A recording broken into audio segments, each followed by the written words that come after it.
Everyone, अगर आप UPSC के ईपीएफओ के इन्फोर्समेंट ऑफिसर या अकाउंट ऑफिसर का जो एग्ज़ाम निकला है, जिसका पेपर 5 सितंबर का, आप उसकी तैयारी कर रहे हो, तो आपके सामने दो चीज़ें मुश्किल आ रही होंगी कि अकाउंटिंग आप कहाँ से तैयार करो, दूसरा आप industrial law and labour law कहाँ से तैयार करो।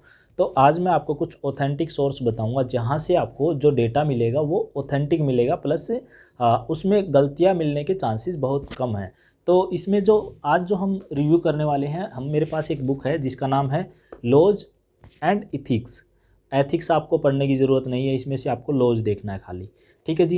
एथिक्स का बस छोटा सा पार्ट है, 20-30 पेज का, ज़्यादा नहीं है, बाकी सारे लॉज है इसमें। तो ये बुक काफ़ी ऑथेंटिक है, क्योंकि ये बुक जो है the institute of cost and accountant of India की है। ठीक है, जिससे CWA की जो बुक रहती है उसकी इंटरमीडिएट की बुक है। इसमें मैं आपको बता दूं क्या क्या आपको मिलेगा। देखो, इसमें आपको सब तरह के लॉ मिल जाएंगे। इन्होंने 4 पार्ट में डिवाइड किया है: commercial law, industrial law, corporate law and ethics. तो जो आपका एथिक्स का छोटा सा पार्ट है, उसके बाद commercial law, industrial law and corporate law, बाकी में सारा इसने कवर किया है। तो इसने जो कॉमर्शियल लॉ है उसमें क्या लिया है, आपका इंडियन कॉन्ट्रैक्ट एक्ट लिया है, गुड्स ऑफ सेल्स एक्ट लिया है, निगोशिएशंस इंस्ट्रूमेंट एक्ट लिया है, पार्टनरशिप एक्ट लिया है, और लिमिटेड पार्टनरशिप एक्ट जो 2008 आया है वो लिया है। एक चीज़ मैं आपको यहाँ पे बता देता हूँ, पार्टनरशिप अगर आप इसमें से कर लोगे तो पार्टनरशिप के क्वेश्चंस आते हैं। पार्टनरशिप अगर आप पार्टनरशिप अकाउंटिंग से करते हो तो भी एक ही बात है, यहाँ से करोगे वहाँ से करोगे, दोनों में एक ही बात है।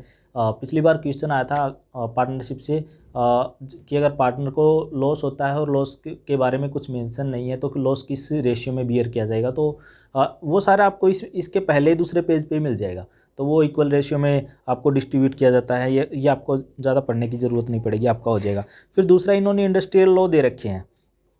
इंडस्ट्रियल लॉ में इन्होंने फैक्ट्री लॉ दे रखा है, payment of gratuity act they रखा है, एम्प्लॉय प्रोविडेंट फंड दे रखा है, employ state insurance act they रखा है, फिर मिनिमम वेजेज एक्ट दे रखा है, payment of bonus act they रखा है, payment of wages act they रखा है। फिर कॉर्पोरेट लॉ में इन्होंने कंपनी लॉ 2013 दे रखा है। ठीक है जी। और तो आपका ये बहुत सारा पोर्शन कवर कर देता है। ये बुक अच्छी बुक है और आपको ये बुक परचेज करने की ज़रूरत नहीं है। क्यों परचेज करने की ज़रूरत नहीं है, आप इसकी वेबसाइट पे जाओगे, वहाँ से इसको डाउनलोड कर सकते हो। वो PDF में प्रोवाइड कराते हैं, वहाँ से आप डाउनलोड कर सकते हो।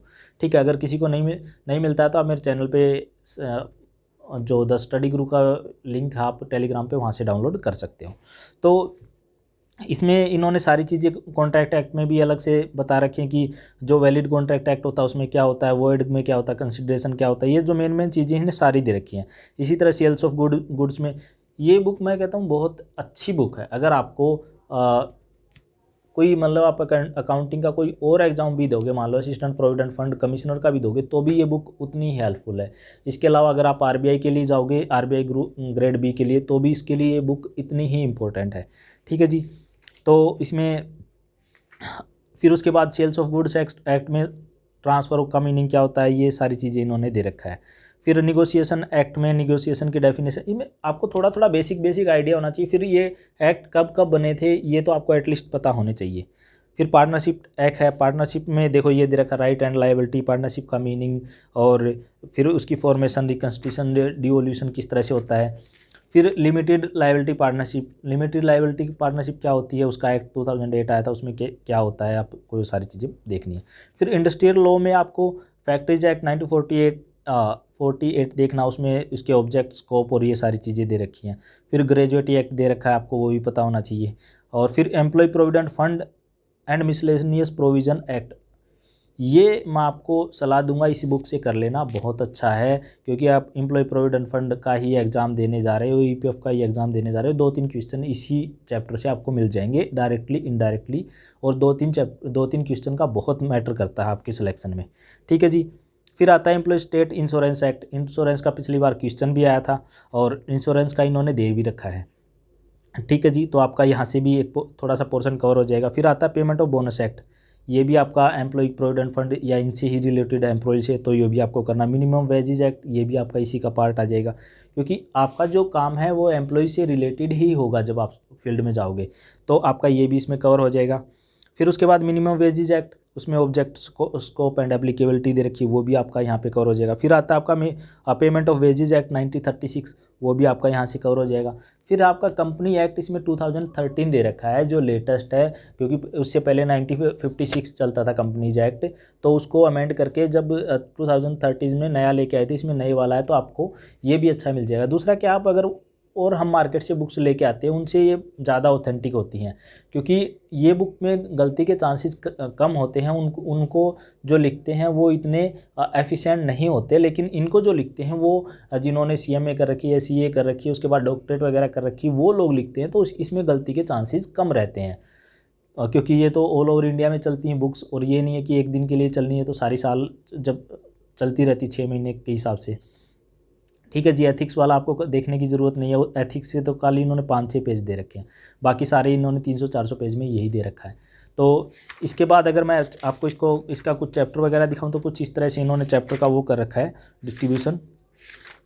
तो आप ये कंसिडरेशन वगैरह ये सारी चीज़ें अगर मेरे हिसाब से तो अगर आप इसी बुक से कर लोगे तो ज़्यादा सही है। फ्री कंसेंट क्या होता है, मार्वलस, बहुत मतलब मैं ये कह रहा हूँ अगर आप किसी mode of discharge of contact, मतलब डायग्राम बना के इन्होंने सही अच्छे से एक्सप्लेनेशन दे रखी इनकी।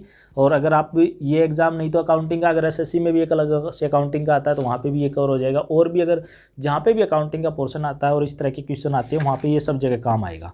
और बाकी इन्होंने एक बार चैप्टर के लास्ट में इन्होंने ऑब्जेक्टिव टाइप के क्वेश्चन भी दे रखे हैं साथ में, जैसे ही आप इनके ऑब्जेक्टिव क्वेश्चन भी लगा लेना, ये बहुत अच्छा है। इन्होंने लास्ट में जो ऑब्जेक्टिव क्वेश्चन दे रखे हैं ना, वो ऑब्जेक्टिव क्वेश्चन लगा लेना, एग्जाम में कहीं ना कहीं फंस जाएगा, क्योंकि इनके क्वेश्चन अच्छे होते हैं, बहुत अच्छे। ये बुक मतलब आप वर्थ है, इस बुक की बहुत ज़्यादा वर्थ है। अगर आप EPFO की तैयारी करते हो और आप सिलेक्शन चाहते हो, आपको पता चले कि हाँ कम गलतियाँ हों और बुक अच्छी हो, तो आप ये वाली बुक आप ला सकते हो। ठीक है जी।